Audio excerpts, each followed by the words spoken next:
Echo Fox for that 4th spot in the group.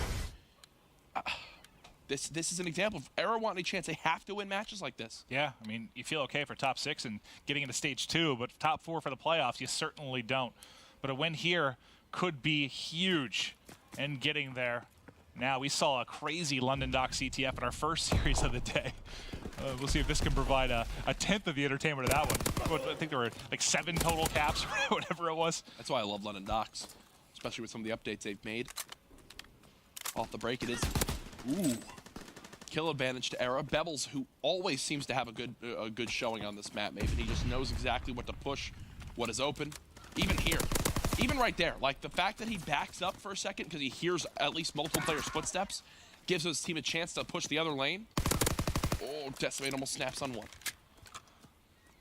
Scary spot here for just a moment. So there's 2 players Josh might have to deal with. They're just pushing either side right now. It's kind of like a 2-2 split for either team. It will be flag out first there. If these players get killed, it's a cap. Not able to win it yet. Decimate's still alive and well. Teammate Pharaoh has run away with the flag. That's a cap. That's the return. Not yet, not yet. Gets the touches. Bevel's gonna sit down and get some help. A team kill, but Ricky's still gonna be the last one up. Oh, we've got to stand off for a moment. That was a stressful moment. The savior right there was that he pushed out his side of lights with the flag.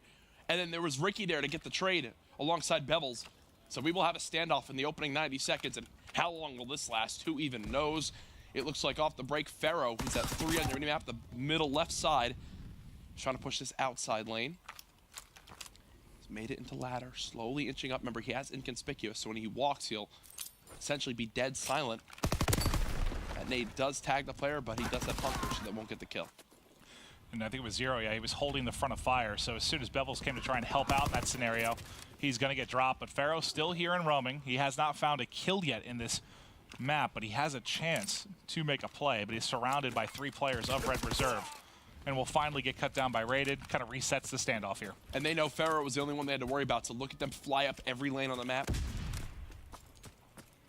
Josh trades a kill on Cole. Rated with another entry on the left lane. That's a tough gunfight against Pharaoh. 1v1. Rated versus the flag carrier. It's Ricky. Doesn't want to get caught sprinting. And there is Rated. Peels the face off of Ricky, and that's a 1-0 lead for Red. Beautifully done by Rated. Ricky tries his best to shoulder peek out at the perfect time, but Rated has both weapons there, the FG alongside the submachine gun, the PPSH, to challenge that close range. And I think Ricky was just trying to catch him sprinting, right? Trying to get that view on him, but Rated doing a good job kind of stutter stepping, so he gets gun up quickly, and he's able to make the play. Now Joe, he's 3-1, but the big thing is since he got the score, he's very, very close to streaks, and there they are. Fully streaked out now as Joe. If he guns Bevels here, might be able to get a flag touch, but there's several players here to deal with. He's stunned and pushed. What I will say about that challenge from Ricky that we saw was how he just kind of shoulder peeked out fully standing, and Rated had already had his gun centered there. A player who's actually really good at kind of peeking those corners and laying down around them is Looney. He's someone that absolutely understands, you know, the benefits of kind of what you want to do is you want to strafe the corner but lay down as you're doing it, and it kind of forces your opponent to recenter, change his sights, and that can be the difference in one bullet, which in a gunfight like that can make all the difference.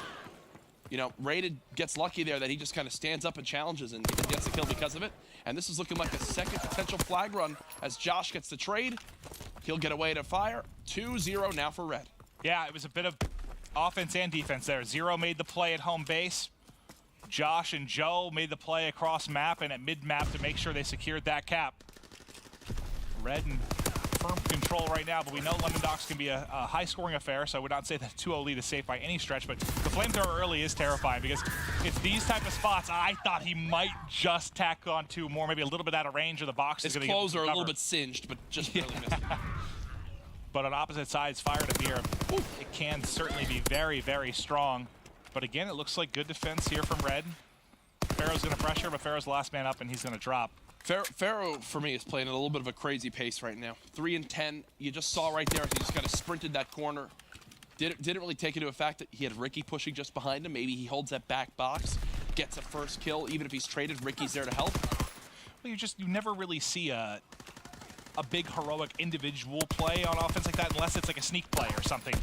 When there's a couple players on defense, it's just so rare that one person's going to be able to do it. You know, Bevels has to stay alive here, or else this is a 3-0 lead at the half. He just stunned himself. Stunned himself, and he might not even get to this flag. Oh my goodness. Stuns himself. Third cap goes in. It is all red. They're rebounding from that search and destroy loss very well in the opening 5 minutes. Better teamwork, I think, is a big thing. And also, clutch gunfight wins. It all starts with that first one from Rated on the Ricky to get that first flag in. And then once that happens, you think Joe wins that one-on-one to get full streaks. You've got the trade from Josh at middle map for the second cap. And all he's used is the flamethrower formation, right? Yes. Can we check through all the players on eRa actually real quick? I just want to see if they've got Mountain. No, no, no, and no. You know, when Those you got to streaks cap could be 3 good. flags, you kind of got to pick up the pace, and that's why they're running 4 airborne right now. Oh, it makes sense, but the problem is they might get caught by one of these streaks, and the lead might get even bigger for Red. Thankfully, we do know London Docks streaks because of how much cover there is in this map. That's true. I haven't had as much impact as the likes of a St. Marie or something like that. Flag pulled by Pebbles. There's the trade, and he's going to try to move right away. You see, has airborne on. Can he get away in the gate? Decimate's got his cut. I don't even know if you use a streak here. I don't think you do. There's no one here for the return. No, unless you're using it for the rally of some kind. But he has somebody escorts him back. You can see by number 3, Farrell following him back. They weren't sure if anybody was missing and maybe kind of sneaking through the back. But now they know they've got all 4. They know one's coming off a spawn. Ricky with a chance to maybe come in from behind here. They've kind of put Red Reserve on the back foot very, very early. This is going to be another flag touch. Bevels goes soaring in, wins a gunfight. The trade might be here. Does the nades prevent it? No, it does not. He's got help from Pharaoh as well. Look, last alive is Joe with the streaks, and they have no mountain, so this could slay a few of them. They all get behind cover. This is what I was talking about. Exactly. That's the exact point I brought up. London Docks, it's different. There's the cap. 3-2. It is paying off. They are the pace right now from eRa. Red are just not matching it, and because of it, they've capped 2 flags in the opening 80 seconds. Big stuff here from eRa. It was scary early, but we know, again, you mentioned the first half. It's a high-scoring affair typically here on London Docks, so leads typically not safe, and you saw it almost evaporate entirely at this point very quickly, but you still need to get one more on the board, but Bevels now has some streaks to work with. Joe still just has that glide bomb in his back pocket. A 100-yard gunfight with the PPSH will not result in a whole lot. Whenever I watch Bevels on London Docks, CTF, like his confidence and his ability to read where he's got to go and always put up good numbers, it almost reminds me of like Methods on Ardennes Forest for Hardpoint, where he's just always putting up big plays. There's a push from Decimate. Oh, gets caught. Oh my, Josh. Step, and Josh just rips Ricky in 2 as Ricky tries to trade the kill. Josh has been huge. I mean, Josh doesn't get the first gunfight, it's definitely a score. He doesn't get the second. I mean, maybe things fall apart, but that was a massive 2-piece there inside of beer that made sure the tying cap doesn't come in from eRa. Bevels now 17-10. 3 streak. He's pushed into Red Reserve's beer. They know zeros in their base. The first one coming off spawn will be Decimate, so he's got a big one-on-one gunfight here if Zero pushes forward. Well, he's back set up in that power position at box, so he's good for now. This is a great play from Zero. Can we go to Zero for a moment? Look what he's done. He just hid. He's just hiding lower docks. He's forced Ricky to rotate back. He's stopped the pressure from Bevels in middle because he's worried about players in beer coming to supplement this push. And he's drawing so many resources from eRa towards, look, he's still staying alive and then turns on Decimate and ruins his life. Yeah, I mean, this might be a full 60 seconds where you don't get much offense, but one player does sneak through is the big thing. It's going to be Farrell on the top of the minimap. He goes through underground, and he's going to get in behind, but he's going to have to win a big gunfight here. Rated, pushes him, he's stunned, and there's the cleanup kill. Red still up 1. Just over 90 seconds left to play here, and everything seems to be trickling Red's way right now in the final moments. Only, I think, 1 actual grenade being used on Red, and that's here from Joe. Nice challenge there with the counter peek. Josh wins the other one-on-one, and this could be the dagger here, maybe, and they're off to the races. And they've got the glide bomb off spawn. Ricky dies first. Bevels now up, gonna call on the fighter pilot, should kill the flag carrier. No, he doesn't! He doesn't kill the flag carrier. There's the capture, 4-2 for Red. Like you said, that should be the dagger unless you have some sort of phenomenal rally here. You do have 2 down for Red. Here comes the push. Zero going to be in a tough spot. He's been tagged, but good job playing his life. Josh goes huge again with 2 big kills to shut down any kind of push. I mean, everybody from Red having their way, but Josh has been great in this series. The game 1, now here in the game 3, he has been phenomenal, man. Now Joe getting involved. Red just pulled another flag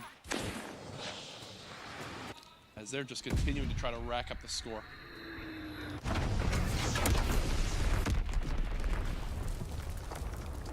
One on gunfight. Oh, look at this angle. Raiden gets his help. That, oh my God, Raiden just played with Bevels right there. He was one shot inside lights. Bevels thought he either rotated back to the hard point or began to push through. Raiden played that close corner just long enough to gain back full health and then re-challenged, got the kill. Brilliantly done. And here we go. It's a win for Red, but another big thing to point out.